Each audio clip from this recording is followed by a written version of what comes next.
Good evening, everyone. I am opening this meeting tonight as both the chair and the vice chair are unavailable and have both given their apologies.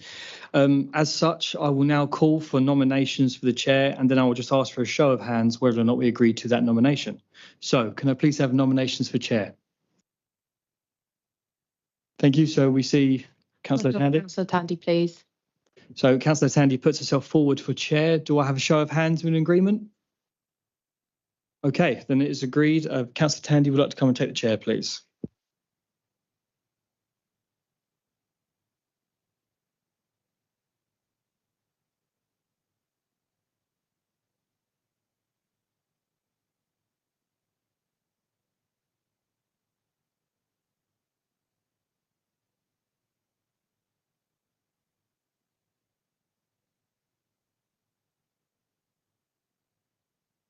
Okay, lovely. Thank you, everyone. Thank you, Ben. And apologies for that. But if I could just go over some house rules today. So good evening, everyone. Welcome to this meeting of Gravesham Borough Council. And we will be at the Crime and Disorder Scrutiny meeting. I intend to go through some housekeeping matters. This meeting is being live streamed via YouTube and recorded. The recording will be uploaded to YouTube within 2 working days, where it can be accessed by everyone.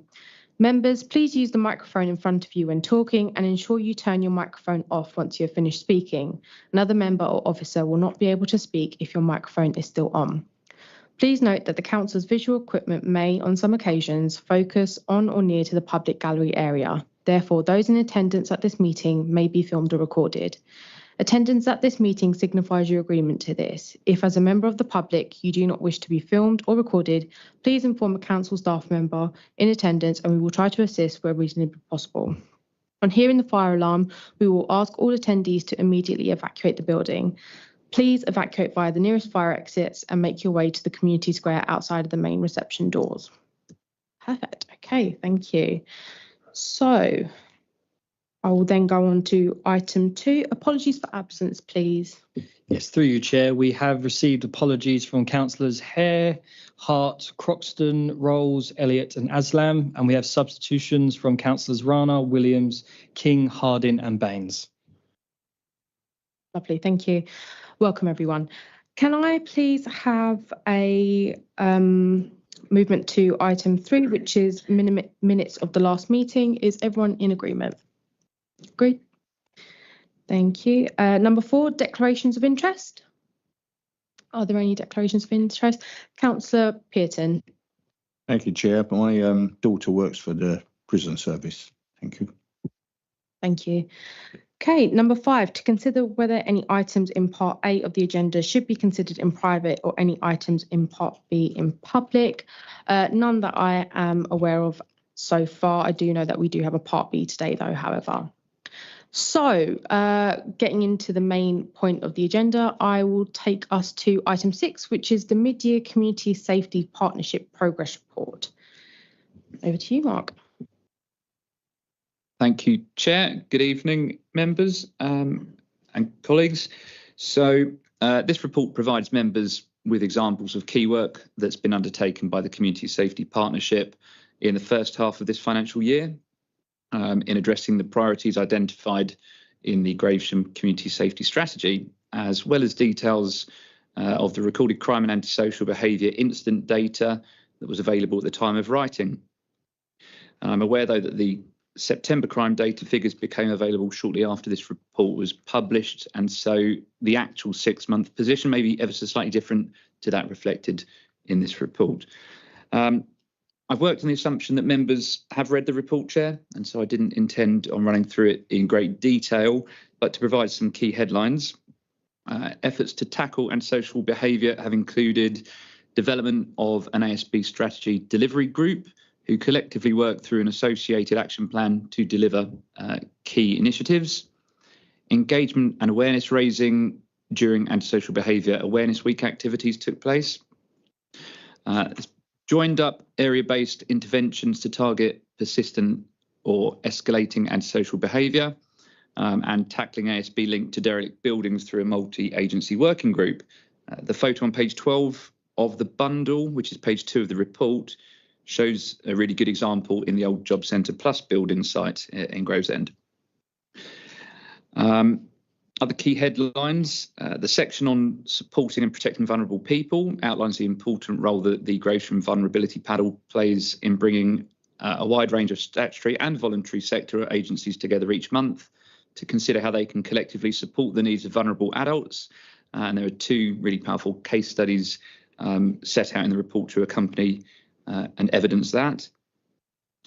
Details of the Cyclopark Youth Engagement Project are also set out as an example of a really successful youth engagement activity. And then finally, in terms of projects and initiatives, Section 5 of the report draws members' attention to the development of a draft Prevent Action Plan as part of the CSP's efforts to help mitigate against threats posed by extremism, increase awareness of hate crime and encourage reporting.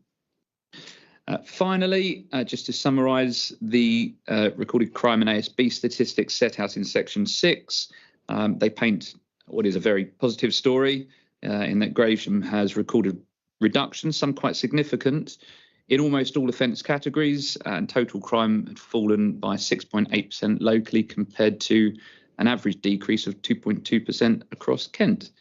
I would like to stress that this report just showcases a handful of examples of excellent work achieved and is in addition to the vast amount of day-to-day work and other successes that take place across the CSP. Thank you, Chair.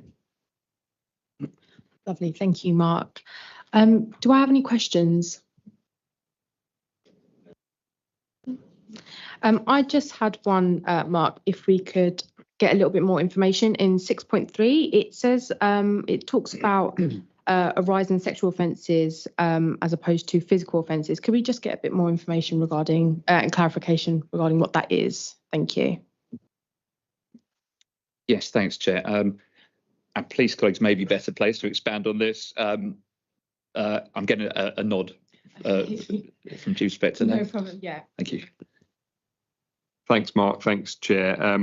Yeah, so sexual offences, there was a new offence brought in at the start of last year, essentially sharing explicit images. And what we found is certainly a lot of young people that are sharing images amongst themselves. We're now recording those crimes. Don't get me wrong, we deal with them proportionately, depending on the circumstance and the context. But that led to a huge increase in reported offences, so non-contact sexual offences, which has started to now balance back out, but we're still seeing those slightly increased numbers from year on year. So that's largely what that's about.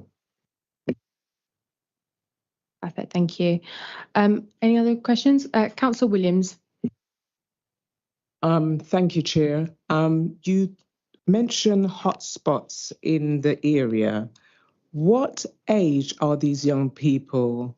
It's on page 13, tackling antisocial behaviour in the hotspot location. What age are the young people involved in the antisocial behaviour?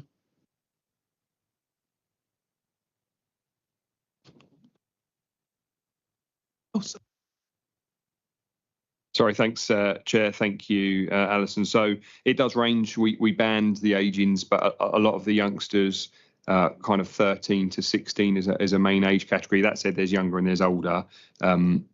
We've got different temporal analysis, so different timings when ASB is created. There is a pattern around after school, which is generally that kind of mid-teen years. But then we also have a lot of ASB associated with the nighttime economy, which is then kind of out of our young people and into the kind of young adult stage. So it is mixed, to be fair, depending on the timings in the hotspot. Thank you.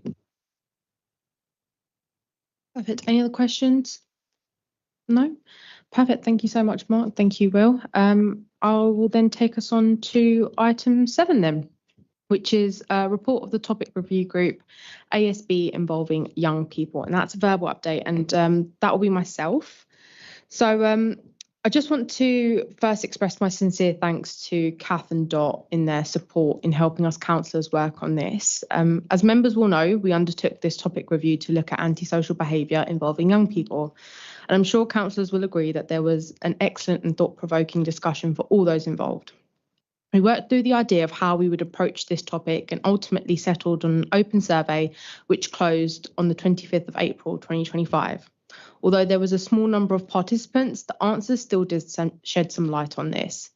Members will also remember that in the previous committee meeting, there was an item presented to us providing answers between ourselves and local schools on antisocial behaviour, which also was extremely helpful. Ultimately, this is a huge issue that spans many areas of our society, and within Gravesham, it is no different. Hopefully, we can continue to work on improving ASB for our residents and ensuring that we provide young people within our borough with the care and support they need and deserve. I wholeheartedly appreciate and thank Councillor Larkins, Councillor Ashenden and Councillor Harding for joining me, and I'm happy to close this topic review and can assure members that a report will follow. So can I have a nod of approval if we're happy to close this topic review? Perfect. That's agreed then. Thank you so much. So then I will take us to item 8, which is the Kent and Medway Police and Crime Panel on the 16th of July 2025. A link was provided in the agenda reports pack and it is for noting. However, is there any questions regarding this at all? Oh, perfect. Okay, we're whizzing through this then. Item 9, if there's any other business which by reason of special circumstances the chair is of the opinion should be considered as a matter of urgency. I've not been informed of anything. Has committee section? No? Okay, perfect. Then I move us to item 10, which is exclusion. To move, if required, that pursuant to section 100A(4) of the Local Government Act 1972, that the public be excluded from any items included in Part B of the agenda because it is likely, in view of the nature of the business it to be transacted, that if members of the public are present during these items, there would be disclosure to them of exempt information as defined in Part 1 of Schedule 12A of the Act. Part B items likely to be considered in private, and we do have 3 items. So with that, I will then close Part A at 7:42 and thank any members of the audience, which I don't think we have any, and ask them to leave. So thank you.